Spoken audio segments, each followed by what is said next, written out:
வணக்கம் உங்கள் கடல் கை மகன். இப்ப நம்ம கால கஞ்சி குடிக்கும் பாருங்க. பயங்கரமான கஞ்சி. எவ்வளவு அழகா இருக்கும் பாருங்க. பாத்துக்கிறீங்க அப்படி மண்ணே பயிர் மாதிரி இருக்கு. பயிர் மாதிரி இருக்கு. நாங்க கடையில போயிட்டு வரும்போது போட்டு பாருங்க ஒரு ஏத்து அன்னைக்கு அப்படி வயிறு அப்படி வெயிலுக்கு அதுக்கு அப்படியே கிச்சன் தான் பாருங்க. பாருங்க எங்களுக்கு அழகான பீரிஸ் பாருங்க. பீரிஸ் பாத்தியா? நீங்க வீட்டுல பாருங்க பீரிஸ் பாருங்க. இந்தாங்க வளர்த்துற.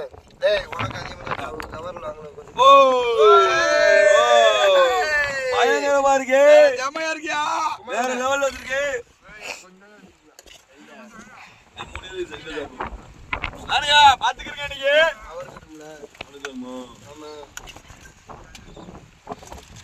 பாருங்க மக்களே, மசாலா கடலை. கஞ்சிக்கு கடலை வச்சு சாப்பிட்டா உங்களுக்கு நல்லா தெரியும். மசாலா கடலை என்ன போல பாக்குறீங்க? அட்டா கஞ்சி நினைச்சு கூட பார்க்கலாம். அப்படி எப்படி இருக்கும்னு மாப்ள மாப்ள கஞ்சி இப்படி இருக்குன்னு நினைச்சு கூட பார்க்கலாம். அப்படி வீடு எங்க இருப்பீங்க? தட்ட பாரு வேடா. அப்பமா முடி இருக்கும். பாருங்க மகளே, தட்ட பாருங்க மகளே. இங்க பாருங்க फ्रेंड्स. பாருங்க இங்க பாருங்க फ्रेंड्स எவ்வளவு தலை அப்படி அது மேல கலவறாங்க. தட்டு நீ எங்க எங்க வாங்கிருப்பியா? இப்படி வாழையில பாத்துக்கிட்டு எப்படி பாருங்க. வாழையில மாதிரி பாருங்க எப்படி இருக்கு. யாருமே வாழல. பாத்துக்கங்க. வாழையில பாத்திருப்பியா? அரச மரத்திலே பாத்திருப்பியா? இந்த மாதிரி இலைய நீங்க பாத்திருக்கியா? பாருங்க எப்படி ஏன்னா நான் மீனை மட்டும் தான் அப்படி இலைய பார்க்க முடியும். சீலா தூண்டில பிடிச்சவங்க மச்சான் கையில மாங்கியா மீன் இருக்குனா குட்டிட்டு மச்சான் தூண்டில பிடிச்ச சீலா கையில ரத்தம் ரத்தம் இருக்குமா ப்ரோ? ரசாயன மீன் மட்டும் பச்சைக்காரம் போட்டேன் வெத்தல இல்ல. கஞ்சி அவள தூக்கும் போது மச்சான் என்னமோ நினைச்சானே இவ்வளவு ஒரு அருமையா இருக்கு கஞ்சி நினைச்சு பாட்டு உண்மையிலே நான் கொடுத்த ஐடியாவுல ஃபேண்டாஸ்டிக் அருமையா தண்ணி ஊத்தி வைங்க கஞ்சிக்கு. நாளைக்கு தேவைப்படும். நீ சொன்னீங்களா? இப்ப அங்க கேளுங்க. சரிமாவன் தலையாட்டி உள்ள இருக்காரு. அவ்வளவு உள்ள இருக்கு ஆகும்ல. உருளைக்கிழங்கு சேவை ரொம்ப மிக்ஸ் ரொம்ப பக்காவா இருக்கு. கலர பத்தில இல்லையா? சக்தி சேவகனா இருக்கு இருக்குடா எடுத்துட்டு வந்தா. சரி. 500 1000 பிரியாணி சாப்பிட்றோம் காலையில. சாப்பாடுனா எங்க மீனை மாதிரி யாருமே சாப்பிட முடியாது. நீங்க எதை எடுத்துட்டாலும் சரி மீனை மாதிரி சாப்பிட்ற விஷயத்துல யாருமே எடுத்துக்க முடியாது.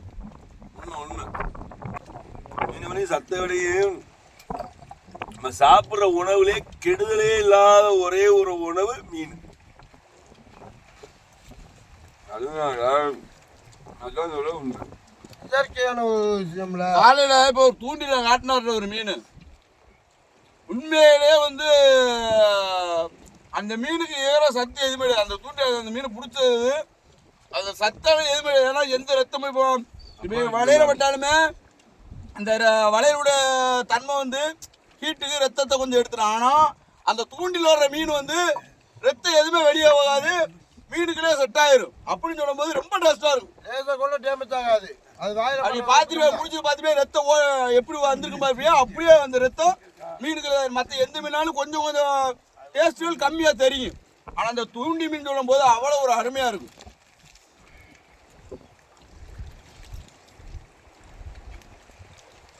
தூண்டி மீன் அருமையா இருக்குங்கிற ஒரு காரணம் என்னன்னா தூண்டின்னு சொல்லிட்டாலே மீனை உயிரோடே ஐஸ் வச்சுருவாரு.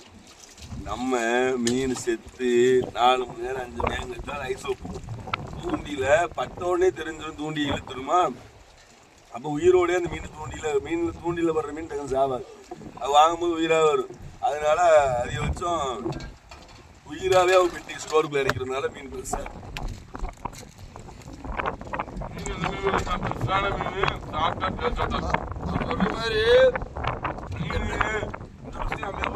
மீன் கெட்டு போறது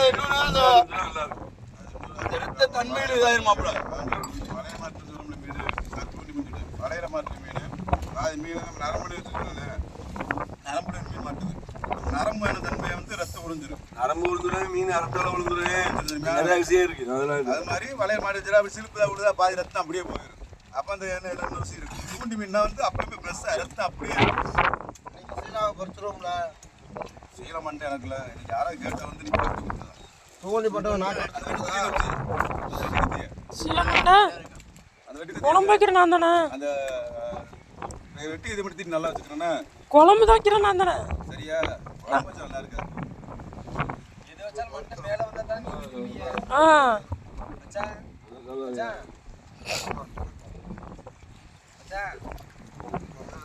குழம்பு வைக்கணும்னா ரசமே வைக்கக்கூடாதுன்னா வச்சிருக்கோமா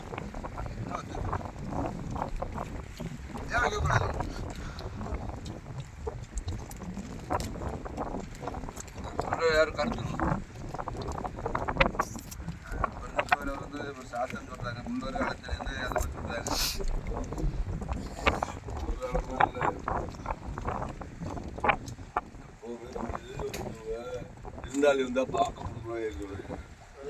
விருந்தாளி வீட்டுக்கு வராங்கன்னா எந்த உணவு கொடுக்கணும் பாவ கம்மனு கொடுக்கணும். அந்த மாதிரியா அது ஒரு டைமிங் டைலாக். அதே மாதிரி சமைச்சார வீட்டுல இருந்து வாங்கக்கூடாது.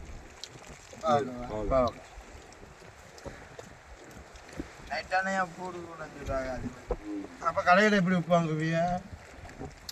நைட்ல கடையில உப்பு தர மாட்டாங்களோ? கடை வேற இது வேற. அப்படி பெரிய கடைக்கு வெளியே தான் உப்பு கிடக்கும் தெரியுமா இல்லையா?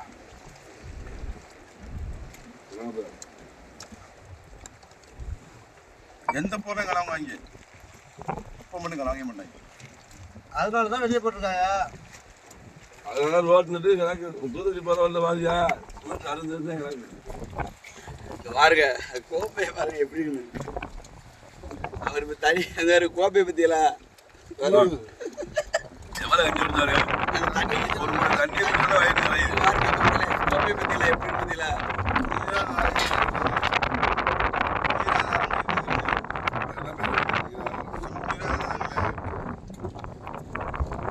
அப்படியே பண்ணி முடிஞ்சு ஓட்டலாம்.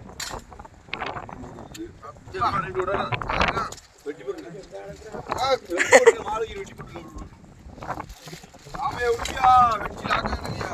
புது புதுசாக போட்டுருங்க. ஆமா 1.5 கோடி 1.5 கோடி வெட்டி ஆக்குறது வேலை. அது பிளாக் சொன்னா எங்கேயும் கிடைக்காம விட்டாங்க. ஓகே மக்களே, நம்ம வீடியோ எப்படின்னு பார்த்து மறக்காம சப்ஸ்கிரைப் பண்ணி லைக் பண்ணி கமெண்ட்ல சொல்லுங்க.